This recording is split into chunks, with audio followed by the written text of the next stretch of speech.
Welcome back to the C Morning Show. Indonesian Foreign Minister Retno Marsudi recently reiterated Indonesia's commitment to strengthening cooperation with Turkiye. Indonesia aims to play a key role alongside Turkey in promoting global peace and prosperity. During her working visit, Minister Marsudi met with her Turkish counterpart Hakan Fidan to bolster ties between the two nations. Indonesia and Turkey are committed to finalizing the Comprehensive Economic Partnership Agreement, or CEPA. Both countries are currently gearing up for the fifth round of CEPA negotiation later this year, which is expected to boost trade and investment. The two nations also plan to continue working together to combat transnational crime. They've signed a security cooperation deal and are aiming to conclude a memorandum of understanding on counterterrorism and fighting transnational crime soon. In addition to meeting with the Turkish Foreign Minister, Retno Marsudi also visited Defense Minister Yasar Güler. They agreed to hold a 2+2 meeting next year and to continue strengthening defense cooperation and partnership in the defense industry.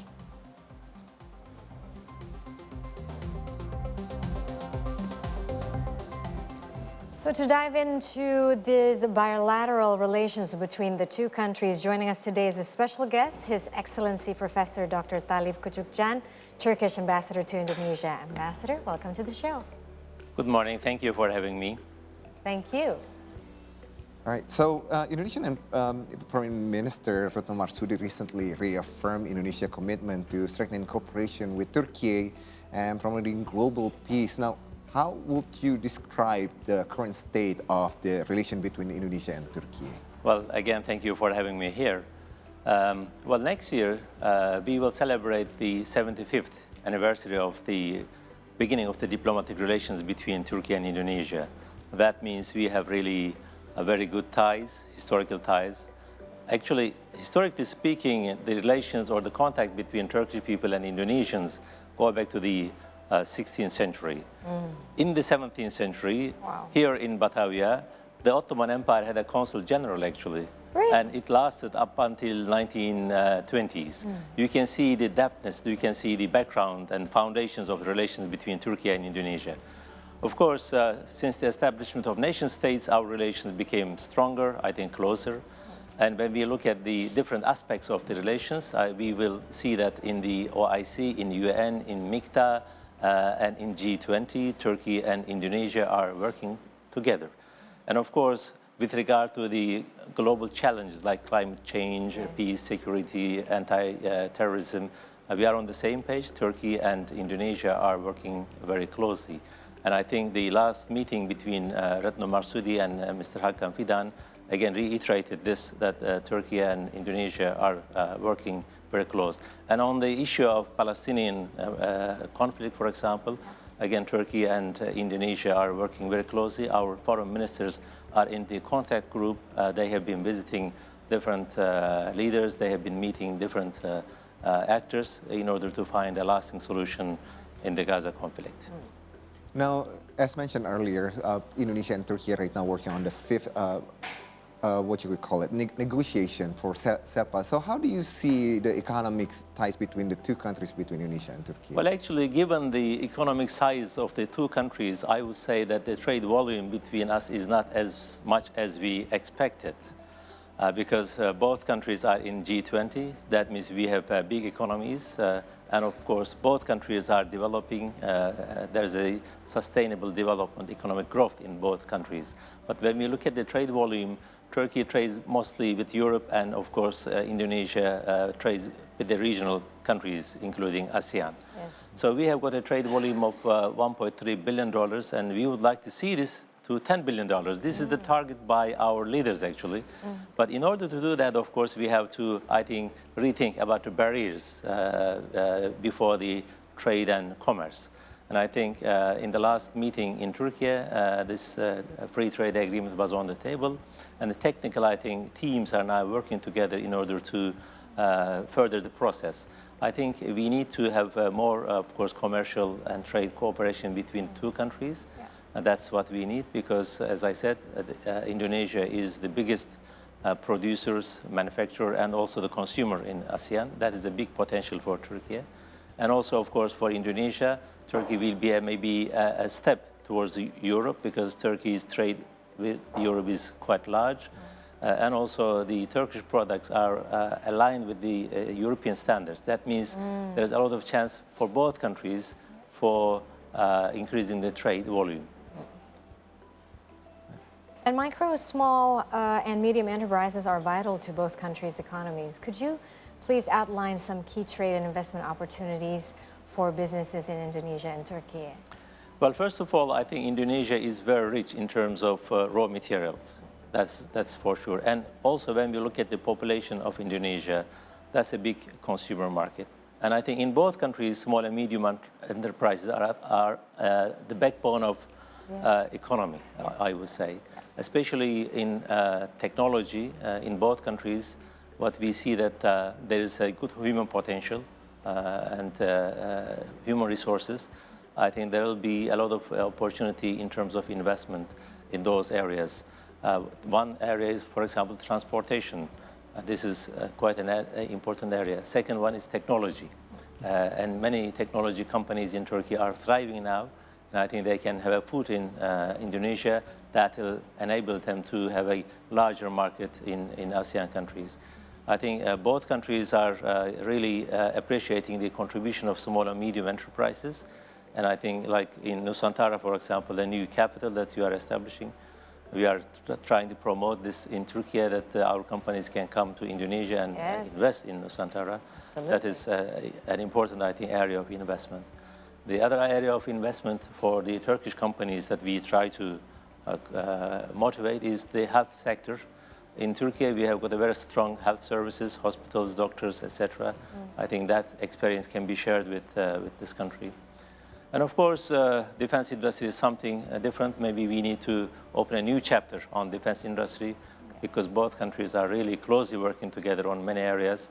And the president-elect, Mr. Prabowo, has been visiting Turkey on many accounts, and he has very good knowledge of the Turkish defense industry. So these are some of the areas that I think our companies can come together and explore the opportunities. Of course, there is a geographical distance between Turkey and Indonesia. It's quite far. That's why I think many companies choose the easiest way of working together with the neighboring countries. I think it is time to go beyond that. That's why I call on the Turkish companies plus Indonesian companies to come together on different platforms. Actually, we are encouraging both sides to have B2B meetings and also participate in exhibition in both countries. I think there is now a little bit, I think, this process is now getting better and better, more, I think, beneficial for both countries. So we are very optimistic that our companies will meet with each other. When they meet each other, they find a way of, I think, making business because there's a lot of trust, there's a lot of confidence between the two nations. Yes. As I said, historically, we have a very good image of Indonesians in our country because we have also a growing number of Indonesian students. Yes, they are your diplomats in our country. Yes. We have got 4,500 students. Yes. They are at Turkish universities. This is yet another area of cooperation, maybe higher education, because what we know that Indonesia has one of the youngest populations in the world, and that means we need education. We need to train all these young people for the economic development, for the progress of our countries. I think this is one area that we can also put on the table, explore the opportunities, because young people, they need education, they need to have access to higher education, and Turkey can actually provide very good opportunities for several reasons. I mean, you know, many people, when they want to go to Europe or America, they face visa problems, for example. We don't have to have visa to go to Turkey? No, this is one chance that you have. Of course, Turkish nationals, when they come to Indonesia, they need to get visa. Right. But Indonesians, we lifted visa for Indonesians, so they can come and enjoy. They can go to Turkey freely, so they can travel. So they will have no problem of entering the country, because visa is a big problem for traveling. We are living in a globalized world, and of course, free movement is a basic human right. But for several reasons, some countries are very tough in terms of providing visa. So Turkey is a country which is bridging, I think, Asia and Europe, the West and the East. I think for many students, it is also a good opportunity to study at Turkish universities because all Turkish universities have Erasmus agreements and with the European mobility agreements. So they can also spend some time in one of the prestigious European universities and then come back to Indonesia and serve to their nation and country. I'm very excited because there's a lot of things to explore between the two countries. And you also mentioned about borders earlier. So let's talk about borders a little bit, specifically on transnational crime, Ambassador. Indonesia and Turkey are also committed to working together to combat transnational crime. So in what ways do you think can Indonesia play a significant role in this effort? I think both countries face similar challenges. Yes. It is not only the two countries that face challenges. When you look at the borders, when you look at the movement of people, especially illegal movement of people, it is in many places. And I think Indonesia so far has controlled its borders quite successfully. I think this is something that we need to note. When it comes to Turkey, Turkey is located in a very critical juncture. Yes. So we have got conflicts in our region, in Syria, in Iraq, now in Ukraine, as you know. I think this also pushed many people outside of their countries. So we see some issues in our border. And of course, there are also money laundering, human trafficking issues. These are all global problems, and I think both countries can help each other. I think this was one of the topics that was discussed between Minister Marsudi and Minister Fidan. I think so we are going to have some closer cooperation in combating transnational crimes, including money laundering, human trafficking, and other areas like combating radicalism, etc. Because when we look at the political culture of the two countries, I think Indonesia is the largest democracy in the Muslim world, and Turkey is a Muslim country, but also having a democracy and secular state. I think these are some of the areas also that would bring two nations and countries together strongly.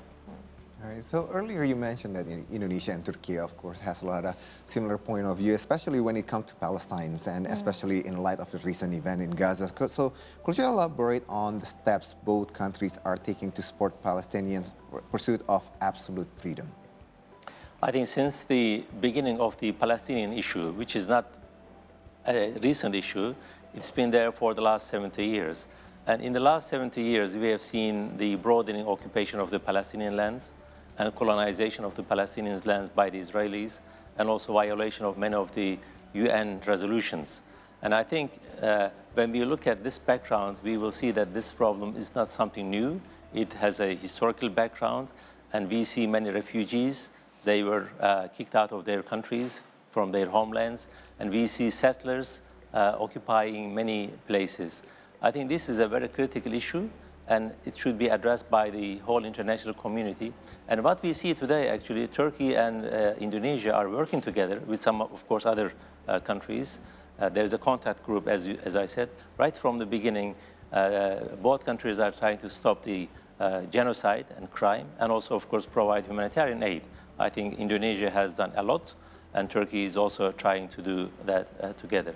And all, I think, international fronts, we are together on the same page. But also, I think both countries, while helping Palestinians, while taking this issue to the international platforms, trying to also defend the multilateralism and rule-based international order. Now, what we see is that rule-based international order and multilateralism are dying, I think. And I think this will be the last blow if we cannot find a solution to the Palestinian issue. Now, today, right this morning, while we are talking, civilians are being killed. Yes. And there is no medicine, there is no water, there is no food. I think that is a crime against humanity, and Turkey and Indonesia are doing their best to help the Palestinians to find a lasting solution. And so also... Actually, I just would like to mention that President-elect has written a piece in The Economist. I think when you look at his piece, I think this is very touching. He explains the background of the crisis and how it should be resolved. I think we have a complete agreement with the President-elect on the issue of Palestine, because this is an issue which is not only, I think, confined to the Palestinians. Yeah. It's a regional issue, it's a global issue today, and I think if we cannot stop the genocide today, it will give a green light to other countries Yes. where they can also have a similar crimes. I think it's time to stop, because also International Criminal Court had a decision. I think if we respect the international law, I think we should do more and more to stop the genocide taking place. And I thank the Indonesian people, Indonesian authorities for their, I think, very courageous and very brave position concerning the Palestinian issue. Still on the relations between Turkey and Indonesia, how do you see Turkey and Indonesia strengthening socio-cultural connections and people-to-people ties? Earlier you mentioned B2B, and now we talk about people-to-people. Could you discuss the role of especially the gastro-diplomacy in building these connections? Oh, okay. Of course, I think this is a very important issue, because politicians have their own maybe contacts, and the trades and commercial people, industry, they can have it. I think the most important one, and maybe the most, the lasting one, is the people-to-people relations. As I said, we have got very good memories of Indonesian culture, Indonesian society, Indonesian history, going back to the 15th and 16th centuries. But today, of course, we have got more technology, more communication. As I said, the face-to-face interaction, I think, is taking place. As I said earlier, we have got many students, thousands of students. They are studying in Turkey. I think they are the good link. And also, of course, the culture is another link. Turkey has established a Yunus Emre Institute in Jakarta. That is the cultural arm of Turkish cultural diplomacy. So we there promote Turkish language, Turkish food, Turkish music and dance, etc., and also film. And also recently, Turkey has established a Marif Foundation for Turkish studies at the University of Indonesia. So this will also promote face-to-face relations. Academics, researchers, people from think tanks, they will come together. And also, of course, gastro-diplomacy. Like Indonesia, Turkey has a great variety of food and also cuisine. We would like to see more and more Indonesian to have that taste in Turkey, and also we would like to bring, of course, this to Indonesia. I think food is something that will bring us together, or a table that will bring us together. It is in our tradition, actually. We share our food with our neighbors. We share our food with our friends. I think there's a similar case in Indonesia. That's why I think gastro-diplomacy is as important as other areas of diplomacy. Sometimes it is maybe undermined, but it is an important part of soft power for many nations and countries. That's why when we look at the world outside, Turkish restaurants are thriving. People in Germany are talking about Turkish döner, for example. This is something good. We would like to see a similar case in Indonesia. They talk about Turkish kebab, they talk about Turkish food, Turkish baklava, Turkish sweet. Yes. I think this is an important part of our relationship because our hearts are very close to each other. Now our stomachs, they will become closer to each other. That will bring, I think, more and more interaction. And also I would like to note here that we see an increasing number of intermarriages between Turks and Indonesians. So that will contribute in the long run to the relations between Turkey and Indonesia, because this will be like one family, two maybe different nations, two different ethnicities. But when we look at the cultural values, I think we appreciate and we practice similar cultural values together. That's why this human-to-human contact is important. We also promote Indonesia in Turkey, vice versa is also true, reciprocation. We are, for example, having almost 150,000 Indonesians coming to Turkey per year. So that is something very good for us. But in the of course, the whole tourist industry, it is a small number at the moment, but we will see more and more. Currently, Turkey receives 55 million tourists per year. That is a growing number. Only Istanbul receives 20 million people, which is the top city in the world where people on an annual basis go to visit. And similarly, Turkey, I think, is in top 3 country as a destination. So we would like to see more Indonesians because you have got a huge population. And also there is a program, actually, there is a Umrah plus Turkey program. Turkish Airlines promoting this one. Right. And many people from your country, they would like to go to pilgrimage, they go to Umrah. And when they go to Umrah, they can go to via Turkey, they can stay in Istanbul, and they can visit several cities.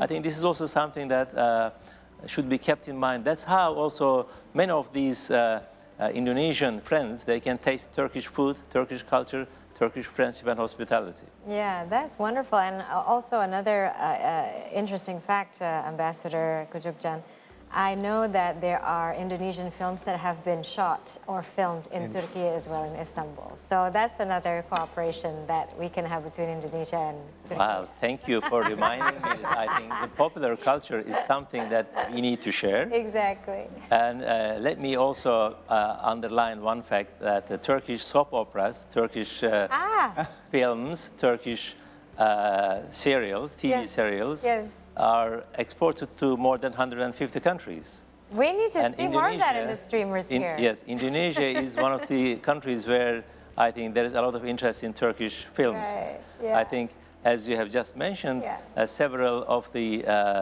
Indonesian films are shot in Turkey, especially in Cappadocia, where many of the Indonesians like to go there. Yeah. But I think we have more to offer, like places like Konya, Kayseri, Mardin, and all other places.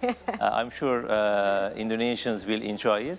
But of course, Cappadocia is a place where there is a natural beauty. Plus, of course, there is a romanticism. People can take a balloon in the morning when there is a sunrise. So we encourage people to propose in Cappadocia, actually. Right. Thank you so much, Ambassador Talip Küçükcan, for sharing so many insights and so many potential collaborations. Further collaborations, either is B2B or people to people. We encourage that. And we also mentioned about the gastro diplomacy earlier. So, and I can literally smell the wonderful aroma of Turkish food already. So we're going to take a little break. Thank you so much, Ambassador Küçükcan, once more. After the break, we are going to have a special segment. We're going to introduce you the foods of Turkey with our friend Shafira, and also a very famous chef, Ramazan Bingöl. Next.